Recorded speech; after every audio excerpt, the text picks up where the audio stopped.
হয় এতিয়া জাষ্ট মই ভোটদান কৰিলোঁ। এইটো আমাৰ গণতান্ত্ৰিকভাৱে এটা স্বাধীন ভাৰতৰ স্বাধীন নাগৰিকৰ এটা ডাঙৰ অধিকাৰ আৰু সেই অধিকাৰটো সাব্যস্ত কৰিলোঁ। আমাৰ দেশৰ ভৱিষ্যতৰ কাৰণে দেশত চৰকাৰ গঠন কৰিব লাগে আৰু সেই নিৰ্বাচনী প্ৰক্ৰিয়া হিচাপে আজি ভোটদান। গতিকে মই ভোটদান কৰিলোঁ আৰু আমাৰ যিমান নাগৰিক আছে মই সকলোকে অনুৰোধ কৰিছোঁ সকলোৱে ভোট দিব লাগে, কাৰণ সেই দেশৰ ভৱিষ্যত আমাৰ সকলো জনগণৰ হাতত আৰু আমি সেই ভোটৰ দ্বাৰাই এই দেশখনৰ নেতা বাচিম, চৰকাৰ বাচিম আৰু সেই চৰকাৰটোৱে আমাৰ দেশৰ কাৰণে কাম কৰিব।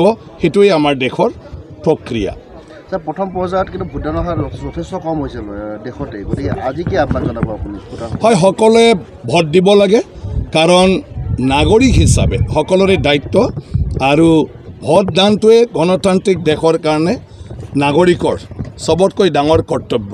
গতিকে সেই কৰ্তব্য আমি পালন কৰিব লাগে, অৱহেলা কৰিব নালাগে, কাৰণ সেইটোৱে আমাৰ ভৱিষ্যত।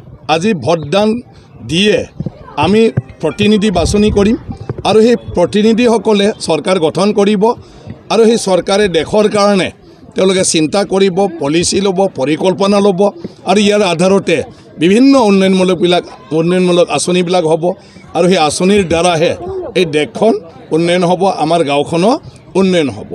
বাকী দেশখনৰ পৰিচালনা কৰাৰ ক্ষেত্ৰত বহুতো কথা আছে যে গোটেই পৃথিৱীৰ বিভিন্ন দেশৰ লগত সুসম্পৰ্ক, আমাৰ দেশৰ নিৰাপত্তা, আমাৰ দেশৰ অৰ্থনৈতিক অৱস্থা সেইবোৰ আগুৱাই লৈ যোৱা।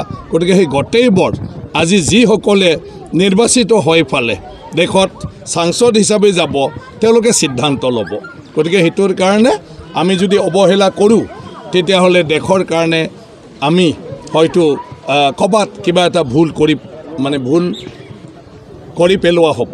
সেইকাৰণে প্ৰত্যেকজন নাগৰিক এতিয়াও যদি ভোট দিয়া নাই দিব লাগে আৰু আহি থকা ভোটত চবে ভোটদান কৰিব লাগে। গতিকে ভোটদান দিয়াটো এটা গৌৰৱৰে কথা।